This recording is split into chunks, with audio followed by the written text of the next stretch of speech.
Iran और Israel के बीच का रिश्ता हमेशा से जटिल और तनावपूर्ण रहा है। इनका इतिहास कभी सहयोग तो कभी खुली दुश्मनी से भरा रहा है। 1979 में ईरान में इस्लामिक क्रांति से पहले दोनों देशों के बीच अच्छे संबंध थे। इजरायल शाह के शासन को इस क्षेत्र में अपना रणनीतिक सहयोगी मानता था, लेकिन क्रांति ने भू राजनीतिक स्थिति को पूरी तरह से बदल दिया। अयतोल्ला खोमेनी के नेतृत्व में नया इस्लामिक गणराज्य इजरायल के खिलाफ हो गया। खोमेनी की विचारधारा इजरायल को एक नाजायज देश मानती थी। उन्होंने इसे मिटाने का आह्वान किया। यही विचारधारागत टकराव दोनों देशों के बीच दशकों से चले आ रहे अविश्वास और दुश्मनी का कारण बना। औपचारिक राजनयिक संबंधों की कमी के बावजूद ईरान और इजरायल दशकों से एक दूसरे के खिलाफ छिपाकर युद्ध लड़ रहे हैं।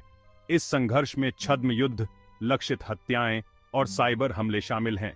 दोनों देश एक दूसरे पर क्षेत्र को अस्थिर करने और आतंकवादी समूहों का समर्थन करने का आरोप लगाते हैं।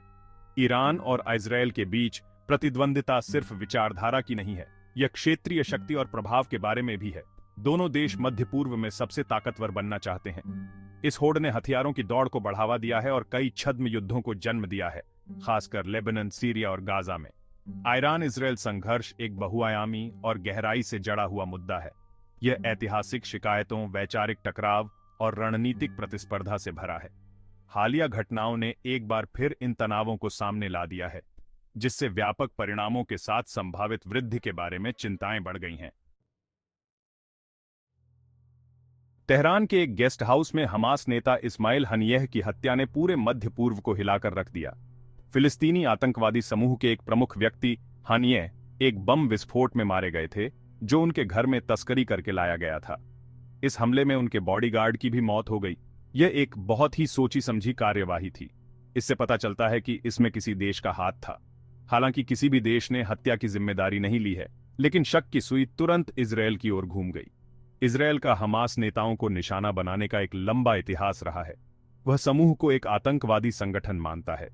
यह तथ्य कि बम विस्फोट तेहरान के बीचों बीच हुआ, जिसे एक कड़ी सुरक्षा वाला शहर माना जाता है, ने इजरायल की संलिप्तता की अटकलों को और हवा दी।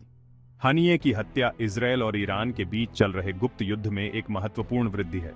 यह दर्शाता है कि इजरायल अपने दुश्मनों पर कड़ी सुरक्षा वाले स्थानों पर भी हमला करने को तैयार है। यह हमला हमास के लिए भी एक बड़ा झटका है, जिसने एक करिश्माई और प्रभावशाली नेता खो दिया है। हत्या के बाद से ही गुस्सा और प्रतिक्रिया तेज है। हमास ने बदला लेने की कसम खाई है और इजरायल को इसका जवाब देने का वादा किया है। दूसरी ओर ईरान ने हमले की निंदा की और दोषियों को खोजने का वादा किया। इस हत्या से इजरायल और ईरान और उनके सहयोगियों के बीच एक बड़े संघर्ष की आशंका बढ़ गई है। मध्य पूर्व में बढ़ते तनाव के बीच अमेरिकी सेना कथित तौर पर ईरान के साथ संभावित संघर्ष की तैयारी कर रही है। अमेरिका इस क्षेत्र में अपनी सैन्य उपस्थिति लगातार बढ़ा रहा है। इसमें युद्धपोतों, लड़ाकू विमानों और सैनिकों को फारस की खाड़ी के ठिकानों पर तैनात करना शामिल है। पेंटागन ईरान के साथ पूर्ण युद्ध सहित कई तरह की परिस्थितियों के लिए आकस्मिक योजनाएं भी विकसित कर रहा है। अमेरिका द्वारा सेना का निर्माण उन घटनाओं की प्रतिक्रिया में आया है जिन्होंने ईरान के साथ तनाव बढ़ा दिया है। इनमें इराक और सीरिया में अमेरिकी ठिकानों पर हमले शामिल हैं, जिसके लिए अमेरिका ईरान समर्थित लड़ाकों को जिम्मेदार ठहराता है। अमेरिका ने ईरान पर यूक्रेन युद्ध में इस्तेमाल के लिए रूस को ड्रोन की आपूर्ति करने का भी आरोप लगाया है। बाइडेन प्रशासन ने कहा है कि वह कूटनीति के लिए प्रतिबद्ध है और ईरान के साथ सैन्य संघर्ष से बचना चाहता है। हालांकि प्रशासन ने यह भी स्पष्ट कर दिया है कि अगर अमेरिकी हितों की रक्षा के लिए जरूरी हुआ तो वह सैन्य बल का इस्तेमाल करने को तैयार है। अमेरिका द्वारा सेना का निर्माण ईरान के लिए एक स्पष्ट संकेत है कि अगर उसे जरूरी लगा तो वह सैन्य कार्रवाई करने को तैयार है। ईरान के साथ अमेरिकी सैन्य संघर्ष की संभावना बहुत ही चिंताजनक है। इस तरह के संघर्ष के इस क्षेत्र के लिए विनाशकारी परिणाम होंगे और संभावित रूप से अन्य विश्व शक्तियों को भी इसमें खींच सकते हैं। अमेरिका को सावधानी से आगे बढ़ना चाहिए और मौजूदा संकट के राजनयिक समाधान को प्राथमिकता देनी चाहिए। भाग 4, एक क्षेत्र खतरे में, बढ़ते तनाव के व्यापक प्रभाव। इस्माइल हनियह की हत्या और अमेरिका द्वारा सेना के निर्माण से बढ़ रहे ईरान और इजरायल के बीच तनाव के पूरे मध्य पूर्व के लिए दूरगामी परिणाम है। यह क्षेत्र पहले से ही कई संघर्षों और संकटों से जूझ रहा है। ईरान और इजरायल को शामिल करते हुए एक बड़े युद्ध की संभावना एक भयानक संभावना है। सबसे तात्कालिक चिंताओं में से एक क्षेत्रीय युद्ध का खतरा है। ईरान का पूरे मध्य पूर्व में सहयोगियों और समर्थकों का एक नेटवर्क है, जिसमें लेबनान में हिजबुल्लाह और गाजा में हमास शामिल है। इजरायल की संयुक्त अरब अमीरात और बहरीन जैसे देशों के साथ रणनीतिक साझेदारी भी है।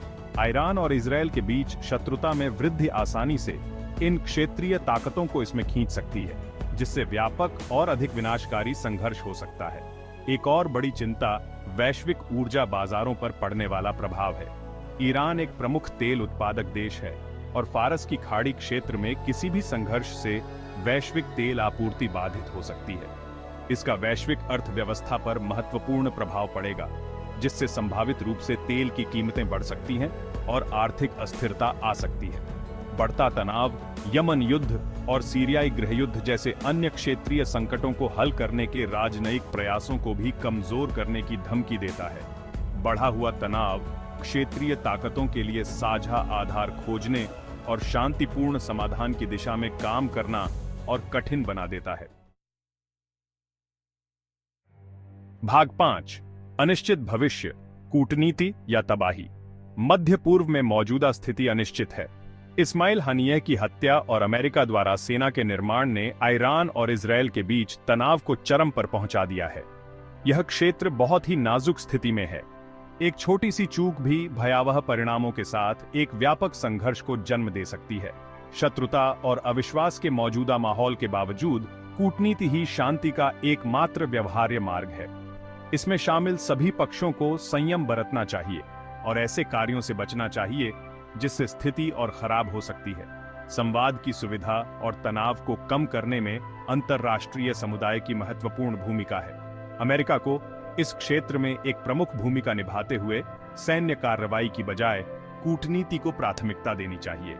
हालांकि सभी आकस्मिकताओं के लिए तैयार रहना महत्वपूर्ण है, लेकिन सैन्य बल का सहारा आखिरी उपाय होना चाहिए। संघर्ष को जन्म देने वाले अंतर्निहित मुद्दों का समाधान करने वाले राजनीतिक समाधान खोजने पर ध्यान केंद्रित किया जाना चाहिए। आगे का रास्ता चुनौतियों से भरा है, लेकिन इसका दूसरा विकल्प इतना भयावह है कि उसके बारे में सोचा भी नहीं जा सकता।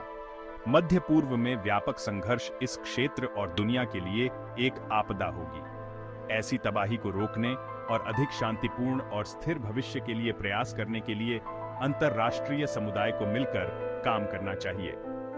हमारे चैनल को सब्सक्राइब करें और बेल आइकन दबाएं ताकि आप हमारे नए वीडियो की सूचनाएं प्राप्त कर सकें।